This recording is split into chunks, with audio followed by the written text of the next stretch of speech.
क्या आपने कभी सोचा है कि एक पिता आखिर कब रोता है?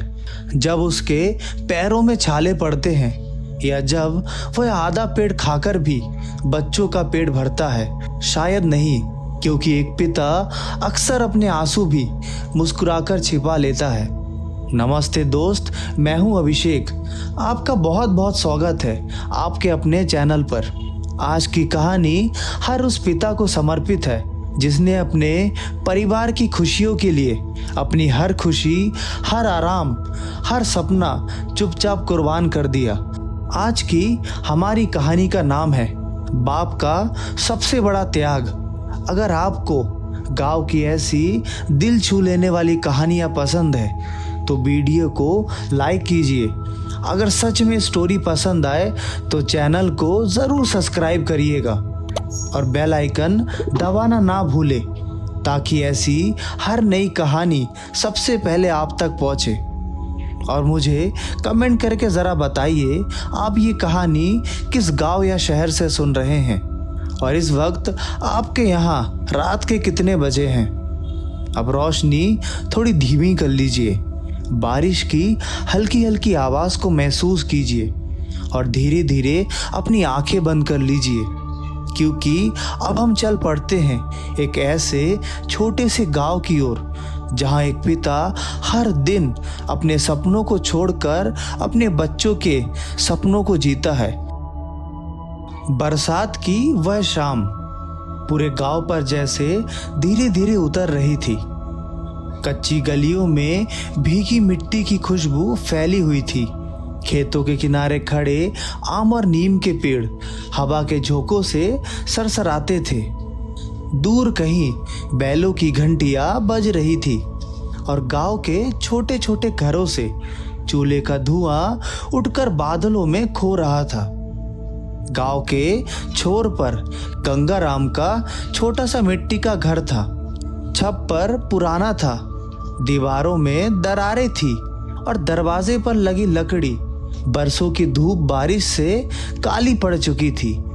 लेकिन उस घर में एक चीज सबसे मजबूत थी, गंगाराम का हौसला। गंगाराम दिन भर खेतों में मजदूरी करके लौटा था। उसके पैर कीचड़ से भरे थे, कंधे झुके हुए थे और हथेलियों की लकीरों में मिट्टी जमी हुई थी। फिर भी जैसे ही उसने आंगन में कदम रखा, गुड़िया दौड़कर उससे लिपट गई। बाबूजी आ गए, वह खुशी से चिल्लाई। गंगाराम ने थकी हुई आंखों में मुस्कान भरकर उसे गोदी में उठा लिया। अरे मेरी चिड़िया, आज इतनी खुश क्यों है?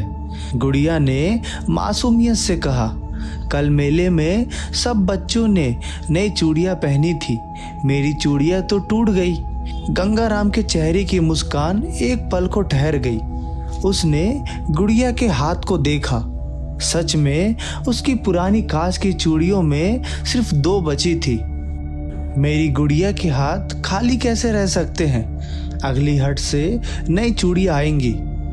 गुड़िया खुश होकर हंस पड़ी, लेकिन पास खड़ी दुर्गा देवी ने गंगाराम की ओर देखा। वह समझ गई थी कि यह वादा आसान नहीं है। चूल्हे के पास बैठा नंदू अपनी पुरानी किताब के पन्ने पलट रहा था। किताब के किनारे फटे हुए थे, कई पन्नों पर उंगलियों के निशान थे। वह पढ़ाई में तेज था, लेकिन स्कूल की फीस पिछले 2 महीनों से बाकी थी। गंगाराम ने उसके सिर पर हाथ रखा। पढ़ाई कैसी चल रही है बेटा? नंदू ने धीमे स्वर में कहा। अच्छी चल रही है बाबूजी, पर मास्टर जी ने कहा है कि फीस नहीं भरी तो परीक्षा में बैठना मुश्किल हो जाएगा। यह सुनते ही घर में जैसे चुप्पी फैल गई। बाहर बारिश की बूंदें छप्पर पर गिर रही थी, अंदर गंगाराम के दिल पर चिंता की बूंदें। दुर्गा देवी ने जल्दी से बात बदलने की कोशिश की। पहले हाथ मुंह धो लो, रोटी सेक रही हूँ। गंगाराम ने कुछ नहीं कहा। वह बाहर रखे घड़े से पानी लेकर हाथ धोने लगा। उसकी आंखें दूर खेतों की तरफ टिक गई। खेत हरे थे, लेकिन उसकी जेब खाली थी। रात को चारों लोग मिट्टी के छोटे से कमरे में बैठे चूल्हे पर बाजरे की रोटी सिक रही थी। दुर्गा देवी ने रोटी के साथ नमक मिर्ची रख दिया। दाल उस दिन घर में नहीं बनी थी। गुड़िया ने पूछा, अम्मा आज दाल नहीं है? दुर्गा देवी ने मुस्कुराकर कहा, आज रोटी नमक के साथ ज्यादा स्वाद देगी, देखना बाबूजी कितने मजे से खाएंगे। गंगाराम ने तुरंत अपनी थाली से आधी रोटी तोड़कर गुड़िया की थाली में रख दी। मुझे भूख कम है, तू खा ले। दुर्गा देवी ने देखा उसके अपने हिस्से में बस आधी रोटी बची थी। वह कुछ कहना चाहती थी पर बोल ना सकी। पिता का झूठ घर की सबसे पुरानी सच्चाई होती है। बच्चों को लगता है बाबूजी को भूख नहीं, पर माँ जानती है कि बाबूजी ने भूख को आदत बना लिया है। रात गहरी हुई, बच्चे सो गए। बाहर मेंढकों की आवाज गूंज रही थी। छप्पर से कहीं कहीं पानी टपक रहा था। दुर्गा देवी ने मिट्टी का दिया थोड़ा पास खिसकाया और धीमे से बोली, गंगाराम कब तक ऐसे चलेगा? गंगाराम चुप रहा। दुर्गा देवी ने फिर कहा, चंदू की फीस बाकी है, गुड़िया के कपड़े भी छोटे हो गए हैं, घर की छत भी अब ज्यादा दिन नहीं टिकेगी। गंगाराम ने लंबी सांस ली। जानता हूँ दुर्गा, सब जानता हूँ, बस ये सोचता रहता हूँ कि पहले क्या करूँ और बाद में क्या छोड़ूं। दुर्गा देवी की आंखें भर आई। तुम दिन भर मेहनत करते हो, फिर भी घर में कमी रह जाती है। भगवान भी गरीब की परीक्षा बहुत लेता है। गंगाराम ने दिए की लौ को देखा। लौ हवा में कांप रही थी पर बुझ नहीं रही थी। गरीब आदमी को भगवान से पहले अपने बच्चों का चेहरा देखना पड़ता है दुर्गा। वह चेहरा उसे अगले दिन फिर खड़ा कर देता है। कुछ देर तक दोनों चुप बैठे रहे। फिर गंगाराम ने भरी आवाज में कहा, मैं शहर जाऊंगा। दुर्गा देवी ने चौंक कर उसकी ओर देखा। शहर? हाँ, यहाँ खेतों में कम मिलता है तो 2 दिन नहीं तो 4 दिन खाली बैठना पड़ता है। शहर में सुना है मकान बन रहे हैं, मजदूरी रोज मिलेगी। ईंट उठाऊंगा, घड़े मिलाऊंगा, दीवारें खड़ी करूंगा, लेकिन बच्चों की पढ़ाई रुकने नहीं दूंगा। दुर्गा देवी का गला भर आया। घर छोड़कर चले जाओगे? गंगाराम ने धीमे से कहा, घर छोड़कर नहीं जा रहा हूँ दुर्गा, घर बचाने जा रहा हूँ। ये सुनते ही दुर्गा देवी की आंखों से आंसू गिर पड़े। उसने पल्लू से आंसू पोंछे और बच्चों की तरफ देखा। चंदू रोज तुम्हें पूछेगा, गुड़िया तो तुम्हारे बिना खाना भी नहीं खाती है। गंगाराम का सीना भारी हो गया। उसने सोते हुए गुड़िया के सिर पर हाथ फेरा। गुड़िया नींद में भी मुस्कुरा रही थी। इसी मुस्कान के लिए तो जीना पड़ेगा, उसने कहा। अगली सुबह गांव पर हल्की धुंध थी। खेतों पर ओस चमक रही थी। मुर्गे की बांग के साथ दिन शुरू हुआ, लेकिन गंगाराम के घर में वह सुबह किसी विदाई जैसी थी। दुर्गा देवी ने पुराने कपड़े की पोटली बांधी। उसमें 2 सूखी रोटियां, थोड़ा गुड़, एक गमछा और गंगाराम की फटी कमीज रखी। गंगाराम ने अपनी पुरानी चप्पल पहनी, जिसकी पट्टी कई बार बांधी जा चुकी थी। चंदू दरवाजे पर खड़ा था। बाबूजी, अब कब लौटोगे? गंगाराम ने उसके कंधे पर हाथ रखा। जब तेरी फीस भर जाएगी, जब तू बिना डर के परीक्षा देगा, जब मेरी गुड़िया नई चूड़ियां पहनकर हंसेगी, तब जल्दी लौटूंगा। चंदू ने खुद को मजबूत दिखाने की कोशिश की, लेकिन उसकी आंखें लाल हो गई। गुड़िया दौड़कर आई और गंगाराम की टांगों से लिपट गई। बाबूजी, शहर मत जाओ, मैं चूड़ियां नहीं लूंगी। गंगाराम टूट गया, पर चेहरे पर मुस्कान रखी। अरे पगली, तेरे लिए चूड़ियां भी लाऊंगा और लाल फीते भी, बस तू अम्मा की बात मानना। गुड़िया ने रोते हुए पूछा, और गुड़ वाली मिठाई भी? गंगाराम ने उसकी नाक दबाई, वह भी। दुर्गा देवी दूर खड़ी थी, उसके हाथ कांप रहे थे, पर उसने गंगाराम को रोका नहीं। वह जानती थी कभी कभी पत्नी का सबसे बड़ा त्याग यह होता है कि वह पति को टूटते हुए भी मजबूरियों की राह पर जाने दे। गंगाराम ने घर की देहरी पर माथा टेका, मिट्टी को हाथ से छुआ और आंखों से लगाया। फिर उसने पोटली कंधे पर रखी और चल पड़ा।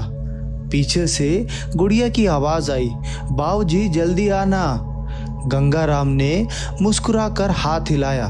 उसके चेहरे पर हिम्मत थी, लेकिन आंखों में पानी। वह कच्ची पगडंडियों पर आगे बढ़ता गया।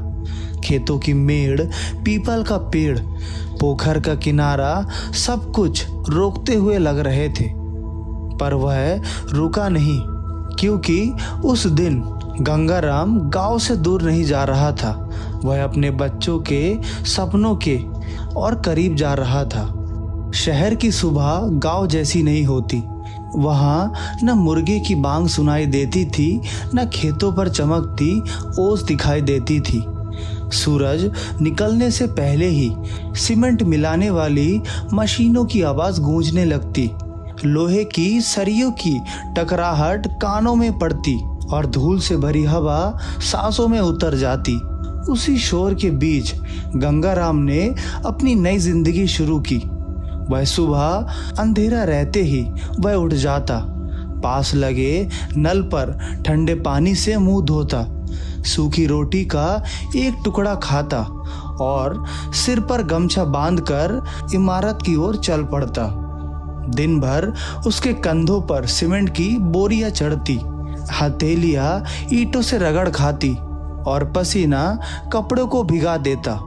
शाम तक शरीर जवाब दे देता, लेकिन मन में एक ही बात रहती, इस महीने पैसे समय पर घर पहुंचने चाहिए। पहली मजदूरी मिली तो साथी मजदूरों ने कहा, चलो आज कुछ अच्छा खाना खाते हैं। गंगाराम मुस्कुराकर बोला, तुम लोग जाओ, मुझे कुछ सामान लेना है। लेकिन उसने अपने लिए कुछ नहीं खरीदा। उसने मजदूरी के पैसे गिने, जरूरत भर अपने पास रखे और बाकी रकम गांव भेज दी। कुछ दिनों बाद गांव में डाकिये के हाथ पैसे पहुंचे। दुर्गा देवी ने कांपते हाथों से रुपये संभाले। सबसे पहले उसने चंदू की फीस भरी, फिर घर के लिए थोड़ा अनाज खरीदा।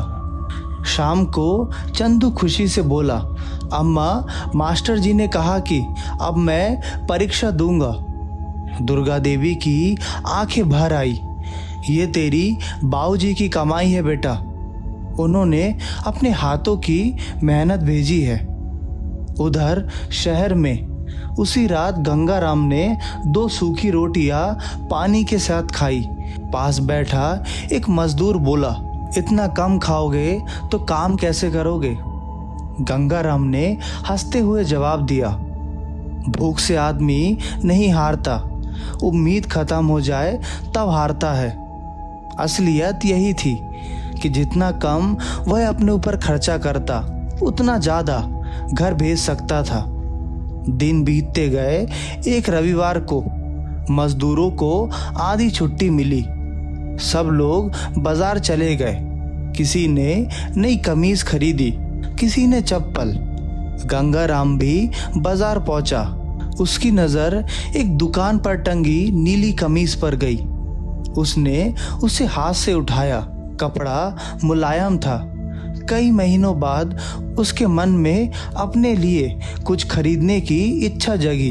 दुकानदार ने कहा, ले लो भैया, तुम पर अच्छी लगेगी। गंगाराम ने जेब में हाथ डाला। फिर उसे अचानक गुड़िया का चेहरा याद आ गया। उसे याद आया गांव छोड़ते समय उसने लाल फीते और चूड़ियों का वादा किया था। उसने कमीज वापस टांग दी। भैया, बच्चों की चूड़ियां दिखाइए और लाल फीते भी। दुकानदार मुस्कुराया। गंगाराम के हाथ में फिर वही पुरानी फटी कमीज थी, लेकिन थैले में गुड़िया की मुस्कान रखी थी। कुछ दिन बाद जब वह सामान गांव पहुंचा, गुड़िया खुशी से उछल पड़ी। अम्मा, बाबूजी सच में लाल फीते भेजे हैं। उसने तुरंत फीते बालों में बांधे और पूरे आंगन में दौड़ने लगी। चंदू दूर खड़ा सब देख रहा था। उसने धीरे से कहा, अम्मा, बाबूजी ने अपने लिए क्या भेजा? दुर्गा देवी कुछ पल चुप रही। पिता अपने लिए कहाँ कुछ रखती है बेटा। बरसात का मौसम बीत गया, ठंडी हवाएं चलने लगी। शहर की रातें अब और कठिन थी। एक शाम काम करते करते गंगाराम को तेज बुखार चढ़ गया। माथा तप रहा था। साथ काम करने वालों ने कहा, आज मत जाओ, आराम कर लो। गंगाराम ने सिर हिलाया। आज आराम किया तो आज की मजदूरी चली जाएगी। वह लड़खड़ाते कदमों से फिर काम पर चढ़ गया। सीमेंट की बोरी उठाते समय उसकी सांस तेज चल रही थी। हथेलियां कांप रही थी। कई बार आंखों के सामने अंधेरा छा जाता, लेकिन हर बार वह अपने मन में एक ही तस्वीर देखता। चंदू किताब लेकर पढ़ रहा है। गुड़िया हंस रही है। दुर्गा देवी चूल्हे पर रोटी सेक रही है और वह फिर खड़ा हो जाता। रात को उसने गांव फोन किया। दुर्गा देवी ने पूछा, कैसे हो? गंगाराम ने हंसकर कहा, एकदम बढ़िया, काम भी ठीक चल रहा है। उसने अपनी बीमारी का एक शब्द भी नहीं बताया, क्योंकि वह जानता था अगर पत्नी को पता चल गया तो वह सारी रात रोएगी। दिवाली करीब आने लगी। गांव में हर घर में त्योहार शुरू हो गई थी, लेकिन दुर्गा देवी की सबसे बड़ी चिंता थी, इस बार बच्चों के कपड़े कैसे आएंगे। उसी समय गांव के दुकानदार मंगल साहू ने कहा, बहू, अगर गंगाराम पैसे भेज दे तो हिसाब बाद में कर लेंगे। दुर्गा देवी ने संकोच से सिर झुका लिया। उधर शहर में गंगाराम हिसाब लगा रहा था। किराया देना था, खाने का खर्चा भी था, लेकिन दिवाली पर खाली हाथ पैसा भेजना उसे मंजूर नहीं था। उसने अपने लिए रखे पूरे पैसे निकाल दिए, फिर भी रकम कम पड़ गई। वह चुप बैठा रहा। आखिर उसने एक साथी मजदूर से थोड़े पैसे उधार लिए। उसने मन ही मन सोचा, मेरे बच्चे दिवाली पर उदास नहीं रहेंगे। कुछ दिनों बाद गांव में पैसे पहुंचे। दुर्गा देवी ने सबसे पहले मंगल साहू की दुकान से चंदू के लिए नई कमीज और गुड़िया के लिए रंगीन फ्रॉक ली। दिवाली की शाम जब दोनों बच्चे नए कपड़े पहनकर आंगन में दिए जला रहे थे, गुड़िया खुशी से बोली, देखो अम्मा, बाबूजी ने फिर नए कपड़े भेजे। दुर्गा देवी मुस्कुराई, लेकिन उसकी नजर बार बार उस खाली चौखट पर जा रही थी जहां हर साल गंगाराम दिया जलाया करता था।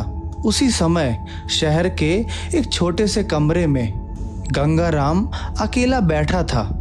सामने एक मिट्टी का छोटा सा दिया जल रहा था।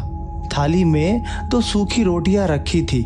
दूर से पटाखों की आवाज आ रही थी। उसने जेब से बच्चों की पुरानी तस्वीर निकाली। धीरे से तस्वीर को देखा और मुस्कुराया। बस ऐसे ही हंसते रहना। उसकी आंखों से एक आंसू गिरकर तस्वीर पर टपक पड़ा।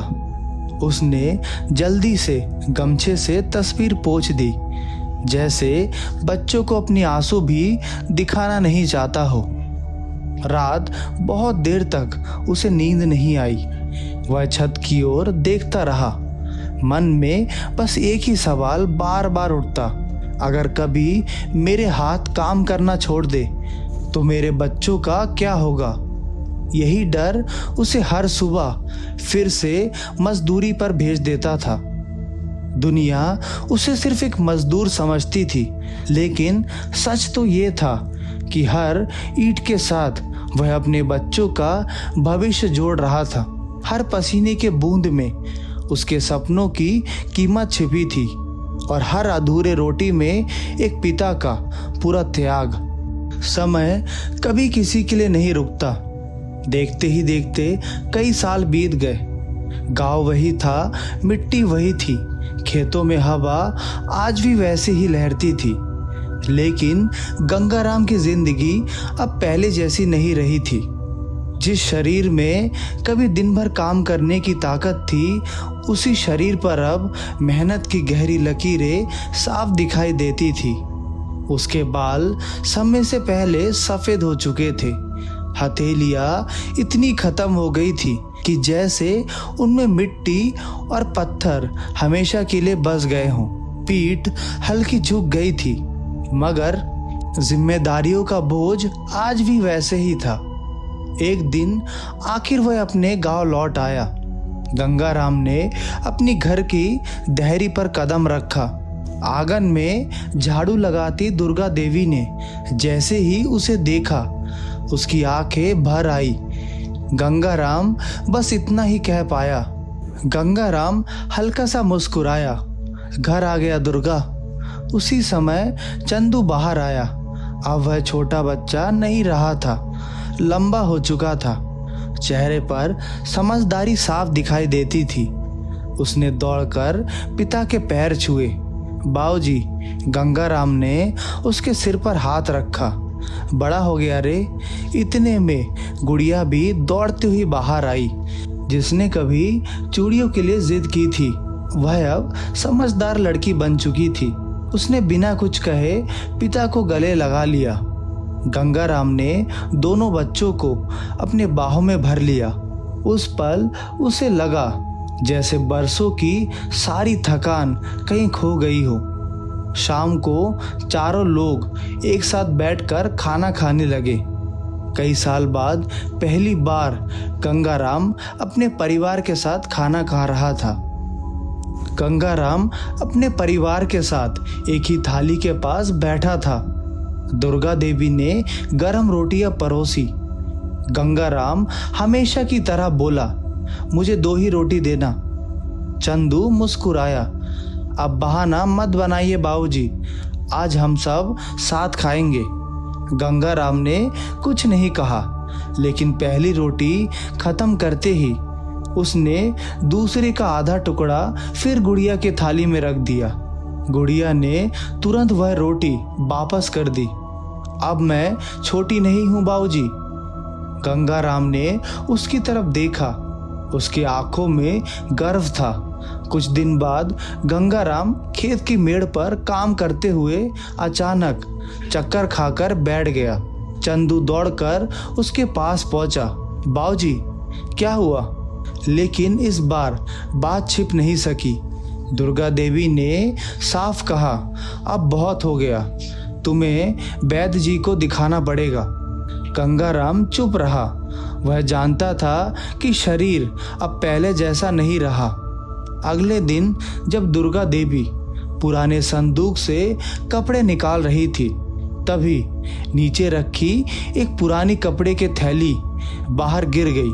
थैली खुली तो उसके अंदर कुछ मुड़े तुड़े कागज थे। चंदू ने उन्हें उठाया। वे दवाइयों की पुरानी पर्चियाँ थी। हर पर्ची शहर की थी। हर पर्ची पर कई साल पुरानी तकलीफ लिखी थी।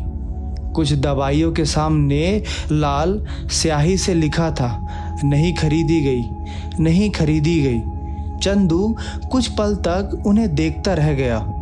उस थैली में एक पुरानी फटी हुई कमीज रखी थी। कमीज की जेब के अंदर एक छोटी सी कागज की पर्ची मिली। उस पर गंगाराम की लिखावट थी, इस महीने की दवाई अगले महीने ले लूँगा, पहले चंदू की फीस भेजनी है। चंदू के हाथ कांपने लगे। उसने दूसरा कागज खोला। इस बार नई कमीज नहीं खरीदूंगा, गुड़िया के कपड़े पहले आएंगे।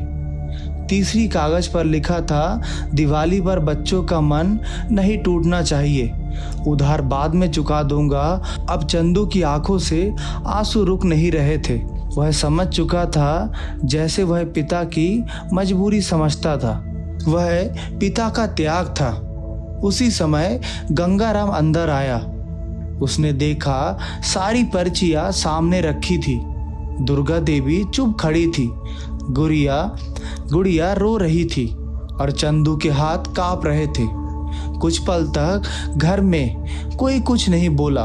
फिर चंदू धीरे धीरे पिता के पास आया। उसने गंगाराम के खुरदुरे हाथ अपने हाथों में लिया। वह हाथ जिन्होंने बरसों तक ईंटें उठाई, वह हाथ जिन्होंने खुद की तकलीफ छिपाकर बच्चों का भविष्य बनाया, वह हाथ आज भी वैसे ही सख्त थे। चंदू की आवाज़ भर गई, बाबूजी आपने कभी बताया क्यों नहीं? गंगाराम हल्का सा मुस्कुराया, बेटा पिता अगर अपना दुख गिनाने लगे तो बच्चों के सपने छोटे हो जाते हैं। यह सुनते ही चंदू खुद को रोक नहीं पाया। वह पिता के गले लगकर फूट फूट कर रो पड़ा। मुझे माफ़ कर दीजिए बाबूजी, मैं हमेशा सोचता रहा कि आप हमारे साथ क्यों नहीं रहते। मुझे नहीं पता था कि आप हमारे लिए खुद को इतना कष्ट दे रहे थे। गंगाराम ने उसके सिर पर हाथ फेरते हुए कहा, तुम्हें कुछ जानने की ज़रूरत नहीं थी। तुम्हारा काम सिर्फ पढ़ना था, बाकी सब मेरा काम था। गुड़िया भी पास आ गई। उसने पिता के कंधे पर सिर रख दिया। बाबूजी अब मेरे लिए कभी कुछ मत लाना, बस आप हमेशा हमारे साथ रहना। गंगाराम की आंखें भीग गई। उसने बेटी का माथा चूम लिया। दुर्गा देवी चुपचाप यह दृश्य देखती रही। बरसों पहले जिस दिन उसने गंगाराम को शहर जाते देखा था, उसी दिन समझ गई थी कि एक पिता घर छोड़ता नहीं, अपने परिवार का भविष्य उठाकर चलता है। लेकिन आज पहली बार बच्चों ने भी उस सच्चाई को अपनी आंखों से महसूस किया था। कुछ महीनों बाद चंदू ने अपनी पढ़ाई पूरी कर ली। उसे शहर में एक अच्छी नौकरी मिल गई। पहली तनख्वाह हाथ में आई तो वह सीधे गांव पहुंचता। उसने पैसे गंगाराम के हाथ में रख दिए। गंगाराम ने तुरंत पैसे वापस कर दिए। अब ये तुम्हारी कमाई है बेटा। चंदू मुस्कुराया, नहीं बाबूजी, यह उसी मेहनत का फल है जो आपने सालों पहले ईंट उठाते हुए बोया था। मैं तो बस उसकी फसल काट रहा हूँ। गंगाराम की आंखों में गर्व चमक उठा। उस दिन शाम को पूरा परिवार आंगन में बैठा था। सूरज धीरे धीरे खेतों के पीछे ढल रहा था। ठंडी हवा बह रही थी। चूल्हे से उठती रोटियों की महक पूरे घर में फैल रही थी। गंगाराम चारपाई पर बैठा अपने परिवार को देख रहा था। चंदू हंस रहा था, गुड़िया खिलखिला रही थी। दुर्गा देवी की आंखों में बरसों बाद सुकून था। उसने मन ही मन भगवान का धन्यवाद किया। शायद पहली बार उसे लगा कि उसकी सारी थकान सफल हो गई। उसने कभी अपने लिए बड़ा घर नहीं मांगा, कभी अपने लिए नए कपड़े नहीं मांगे, कभी अपने हिस्से की खुशियाँ नहीं मांगी। उसने सिर्फ इतना चाहा था कि उसके बच्चों के चेहरे पर मुस्कान बनी रहे, और आज वही मुस्कान उसके सामने थी। कहते हैं कि दुनिया में सबसे मजबूत इंसान वह नहीं होता जो सबसे भारी बोझ उठा ले। सबसे मजबूत इंसान वह होता है जो अपने आंसू छिपाकर पूरी परिवार की उम्मीद को अपने कंधों पर उठाए रखता है। एक पिता की सबसे बड़ी पहचान उसकी कमाई नहीं होती, उसकी सबसे बड़ी पहचान उसका त्याग होता है। वह खुद आधा पेट सो सकता है, लेकिन अपने बच्चों को कभी भूखा नहीं सोने देता। वह फटे कपड़ों में पूरी उम्र गुजार सकता है, लेकिन अपने बच्चों के सपनों को कभी फटने नहीं देता। शायद इसीलिए कहा जाता है, जिस घर में पिता का साया होता है वही घर सचमुच घर कहलाता है। क्योंकि बाप के बिना मकान तो बन सकता है, लेकिन घर कभी नहीं।